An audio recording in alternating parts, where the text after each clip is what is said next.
Welcome to the Vets Talking Pets podcast. From scales to tails, real talk with real vets. No pet subject is off limits. With your hosts, Dr. Maggie Roberts and Dr. Vanessa Howie. Hello and welcome to the first edition of a new podcast, Vets Talking Pets. I'm Dr. Maggie Roberts. And I'm Dr. Vanessa Howie. We've both been vets for quite a long time. Some of us longer than others. Yes, I've been a vet for nearly 40 years. And I think, oh gosh, what are we now? Coming up to 25. Oh no, it is 25 years, in fact, a quarter of a century. Yeah, so it's a long time. So we thought we'd start by telling you a little bit about who we are and why we've started this podcast and the sort of thing we're going to talk about. So, Vanessa, perhaps as a starting question, why did you want to become a vet? It's an interesting one. I'm not really sure I always did want to be a vet when I was younger, but I grew up with horses and loved being outside, loved the countryside, and really enjoyed sciences at school. So wanted a career that combined both of them. So yeah, strangely, that's why I made a decision after having some relatively good careers advice, I suppose, from school. I thought I could combine my passion for both, and yeah, decided to become a vet. And are you glad you made that decision? I think I am, and I think if everyone always asks if your children said they wanted to be vets, what would you say to them? And I think I would. I'd encourage them to do it. It has been a really interesting career so far. I haven't necessarily chosen the normal path, staying in clinical practice. So I've done a few different things, but I'm sure we can talk about that a bit later on. But yeah, I think it's been a really kind of fulfilling job so far. And yeah, I've really enjoyed it. What about you, Maggie? So what made you want to become a vet? I was one of those nauseating little girls who, from being absolutely tiny, wanted to be a vet. I think as soon as I knew what one was, I was always fascinated with animals. I wanted to work out how they worked. And yeah, always had a passion for animals and nature. I grew up in the Cheshire countryside. So yes, that whole passion for wildlife and animals, and I came from a very scientific family. I think my mother wanted me to be a doctor, but when she found out it was harder to get into vet school, then she was all right about it. And yeah, like you, I've managed to do lots of different things with my career. So it's absolutely been fulfilling and not always easy, but I definitely don't regret my choice, and it's given me so many different opportunities. So you're pleased you became a vet rather than a doctor then? Yes, I am. I mean, people sometimes say, well, how can you deal with the blood and the urine, whatever? Somehow when it's animals, it's okay. But the idea of that with people, no, I don't think I'd want to deal with that in humans. And that sort of bare flesh without too much hair on it. Yeah. It's funny, isn't it? I think it is. It's fur. I can coat with skin if it's got fur on it, but if it hasn't, it's really quite different. Yeah, certainly I definitely made the right career choice, definitely. Animals over people, definitely. But obviously, being a vet, you have to deal with people as well as animals. And I think often people don't get how much that's true. Any job working with animals, the hardest bit is the people, isn't it? Yeah, it's really true. It's the owners, definitely. I did a school talk recently, and that was one of the big points I made, that actually it's not just about the love of animals. It's definitely being able to talk to people. Certainly with every animal usually becomes an owner as well. So yeah, really, really important. Absolutely. I mean, when we're in practice, we probably saw about 30 different clients every day. So yeah, you definitely had to have good communication skills and actually, like people as well as animals. Perhaps we ought to tell people how we know each other. Yeah, that's a really good idea. Yeah. So Maggie was my boss. Let's start with that. But yeah. Oh, and we won't ask her what sort of a boss I was. But yeah, we met because we both worked for Cats Protection, and we actually started on the same day, didn't we? We did. And I was at the time it was head of veterinary services for Cats Protection. And I was the first ever field vet for Cats Protection. Yeah, we both sort of moved from the private vet sector into the charity sector I think I'd always had an interest in the charity side. I remember as a child being a junior member of the RSPCA and wanting to be a charity vet. So, and you'd done quite a lot of volunteering, hadn't you? Yeah, so I'd gone overseas and spent a month in Morocco working for SPANA, so the Society of Protection of Animals and Nature Abroad, as a new graduate back in 2000, and found that great. I think likewise when I was at school, Yeah. I was a member of Friends of the Earth and various things. So charities were always really close to my heart, and I actually knew that that was the way I wanted to go with my career. But yeah, I spent some time with SPANA. And also spent some time in Thailand doing a neutering clinic, and also out in Sicily as well. So definitely wanted to go down the kind of the charity route. It's I love it. It's where my heart is. And even in practice, I think we worked with a lot of people who were running charities, either branches of bigger charities or local charities. I certainly, in the practice where I worked, I was the one that the charity people always wanted to come to. I don't know whether that was why was that then, Maggie? I think a lot of them were cat charities, and I think they could see I was also a mad cat lady. But yes, I always had an interest in that side, and obviously saw some practice that was really good and some practice that was really bad. It was my first introduction to feral cats because I worked in Portsmouth. So we dealt with a lady who tracked feral cats in Portsmouth Dockyard and would cycle in with the trap strapped to the back of her bike. And it sort of taught me a lot about, I suppose, how difficult it can be when you're working with those sort of animals. So, yeah, but I think we both have a real passion for animal welfare, don't we, and the charitable side. And I think in my first practice, I was the vet for the Cats Protection Adoption Centre that was nearby in Bridgend. So I certainly had an introduction into actually what it was about cat shelters and how everything worked, and actually what went on, I suppose, within the Cats Protection organisation. So was very keen to join. So was pleased to get my job. So. And we worked with some brilliant people, didn't we? And a great team of people. So it was a very happy time. Yeah, absolutely. It was great. It really was. It was like a family. And I think it's great if you're working somewhere where everyone has a shared passion for the cause. I think that's a really positive thing. So we ought to tell people why we've chosen to do a podcast.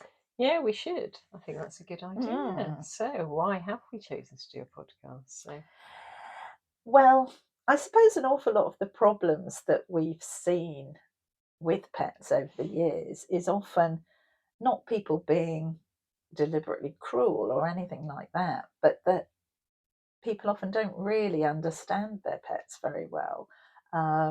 So it'd be great if we could just perhaps give people a little more insight into what good welfare for their pets actually means. yeah, I totally agree.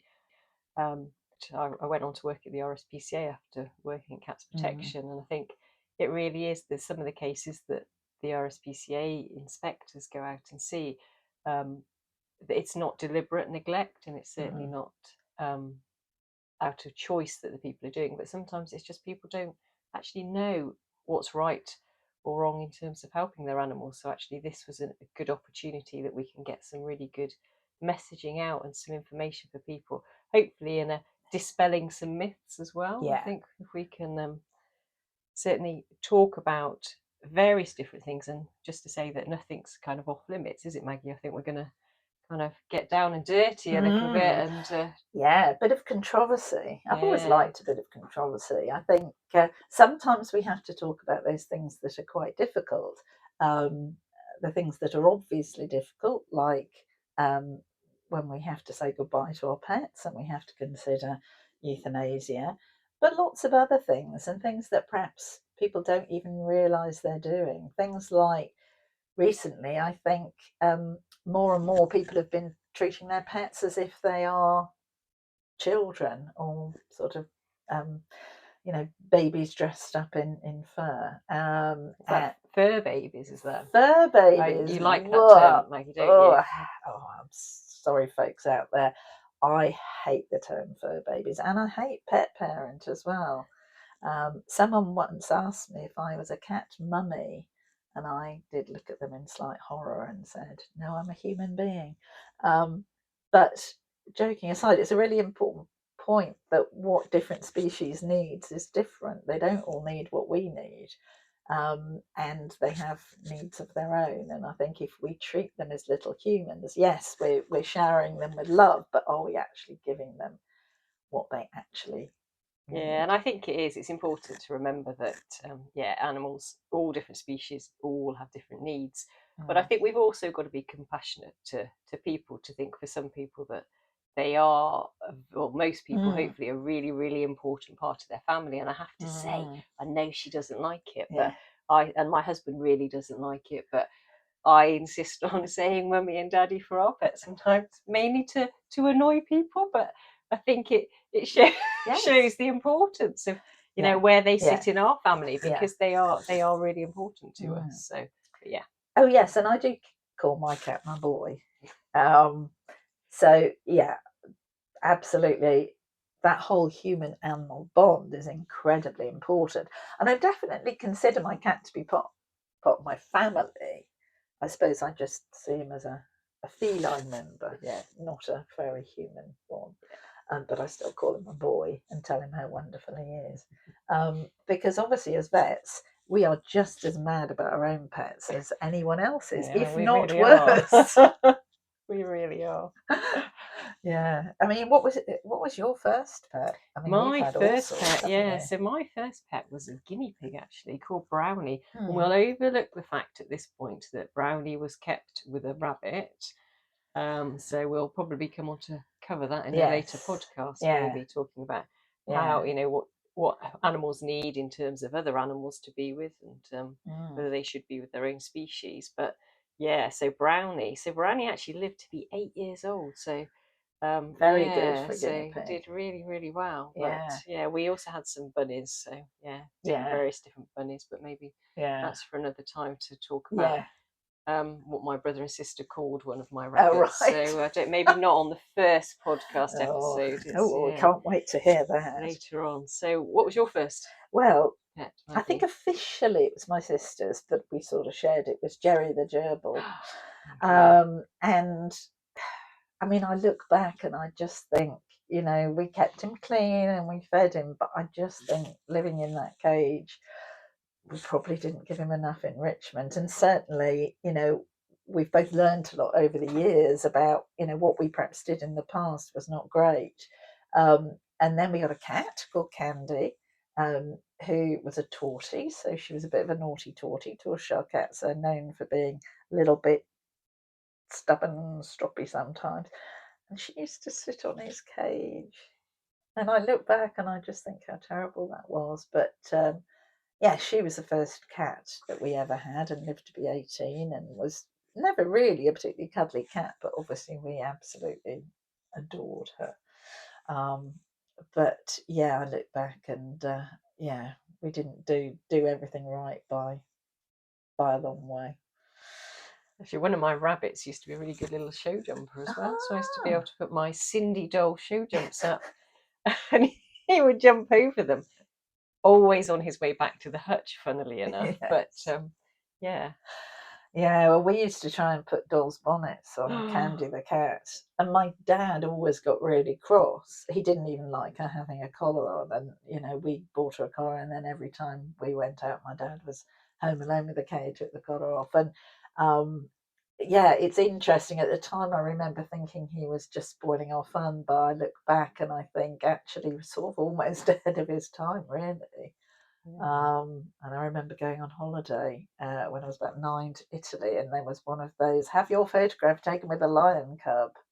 And I couldn't understand why my dad didn't want us to do it, because obviously I was like, oh, it's a lion. But yeah, it was looking back, he was very sensible. So yeah, we sort of change our attitude, I suppose, with the more we learn and the more science there is. That's it. And things at times have changed in terms of our knowledge. And I think I just touch on the fact that I went off and did a master's in 2017 in animal welfare. And actually, the things that I learned just from the time from graduating as a vet from 2000 to 2017, 2020, things have changed dramatically. Animal welfare science has really come on as a discipline, and we have learnt so much more about animals and their needs. So I think, the timing over the last, particularly like the 40 years that you've been in practice, I think everything's changed dramatically, isn't it? What we know, even medicines as well. Yeah, I mean, it really has. And I look back, and I think I had a very good veterinary education for the time, but we did do a few things, like we learnt how to make ointment. I mean, even when I first went into practice, we never made our own medicines, but we did have classes in how to make an ointment and this sort of thing, which, even at the time seemed quite antiquated.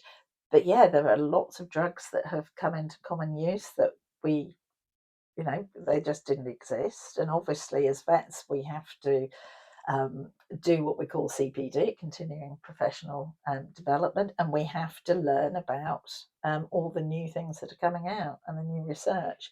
And obviously, it's a massive field because it covers every species. But on the whole, people are getting a bit more specialised, aren't they? I mean, when I was at vet school, we learned loads about horses, loads about cattle, a bit about dogs, and hardly anything about cats. It was literally a paragraph at the end of whatever topic it was about dogs. It'd be literally 2 sentences. And we learnt very little about things like animal behaviour or even welfare, really. Yeah, and we certainly, even when I qualified, we'd not really learnt anything about welfare. A little bit of animal husbandry, certainly, but not a lot about welfare. But talking about the cats as well, we had, again, even what I qualified 25 years ago, we still only had, I remember in our endocrinology notes talking about all of those different diseases, we had 2 pages at the end of it was dedicated to cats. So the rest was all dogs. So actually, really, really limited. So things have improved they really greatly have over the years just from then. And we learnt virtually nothing about reptiles. I think we did have a lecture about reptile nutrition, which obviously is incredibly important, but we didn't really do anything on diseases of reptiles and or really much. I think we had 2 lectures about all the small furries, the rabbits, the guinea pigs, whatever. And when I first started in practice, there was one book, the Manual of Exotic Pets, which sort of still exists, but there's a lot more information now. And so obviously it was long before the internet. And if you had a reptile or an unusual pet coming in, you had to go out the back to look at the one copy that we had. But we were using basic principles, so I suppose we knew the approach to take. It's just we didn't necessarily know what drugs were right. And I went to Australia for nearly a year and worked as a vet there. And obviously, I was faced with some species I really hadn't ever seen before, like koalas, which was really exciting, and all sorts of diseases I hadn't come across before. So you had to learn, but you were using basic principles. I once had a fruit bat brought in, and we didn't have any books at all, and it had infected feet. And so I was like, well, what antibiotic do I think will be safe? And I treated it, and he did get better. But it was, it was a really good experience, and it gave me more confidence to know that actually you can apply your basic principles. But it's really important that we all keep learning and that there is more research done into different diseases and new drugs in the way that it is with human medicine, because veterinary medicine is probably about 5 or 10 years behind. I reckon, It's becoming more sophisticated, but obviously that comes with a cost. But that's another huge topic, and I know that's something perhaps people might like us to talk about on another podcast. So what's your favourite animal, Maggie? Definitely cats. I am cats through and through, but all cats. I'm not just a domestic cat lover. I love all the big cats. I think probably one of the best moments in my life was seeing wild tigers in India. I mean, I almost wanted to cry because I was so excited. And I've been lucky enough to see a leopard and sea lions, and what I really want to do. I thought you said sea lions. Sea lions, no. They're not really. I have seen lions. I'd like to see sea lions in the wild because I've only seen them in zoos, but hopefully I'll go to Galapagos one day and see them. But yeah, and I'd love to go to Brazil and try and see jaguars. But anyway, what about you? I think you're probably a bit more less specific probably than I don't am. know. I really struggle to even say what my favourite animal is. Yeah. I think in terms of what I've seen in the wild, my favourite animals are lemurs. So yeah, lemurs are amazing. But domestic animals are I think cats always win. We've got a cat and a dog. But I love them both in different ways, I would say. So yeah, it's quite difficult to choose between them. Yeah, interesting because as I said earlier, I went to university to be a horse vet, so it's horses that were the way, and somehow I ended up working with cats for 15 years. So yeah, I think I'm not going to say one. I don't want to upset them, but lemurs if it was a wild animal, definitely. So yeah, I mean, there's just so many animals in the wild that are. It's so exciting to see, you know, be it a rhino or hippos or just a giraffe or whatever. It's all really exciting. Or even just, you know, when you see a fox or a badger or something, I still get a bit of a thrill from seeing them. Or sometimes I have deer behind my house, and it's very exciting. And but I am a little bit of a mad cat lady. I've got the gene. I've learned how to suppress it a bit. I don't have loads of cats, but I do have lots and lots of cat stuff in my house and other animals as well. My bedroom is very much big cat themed, but I'm sure people don't want to hear about that. That's a completely different type of podcast. Yeah. So talking about a different type of podcast, though, do we want to talk about what we're hoping to cover in later episodes of the podcast? Yes.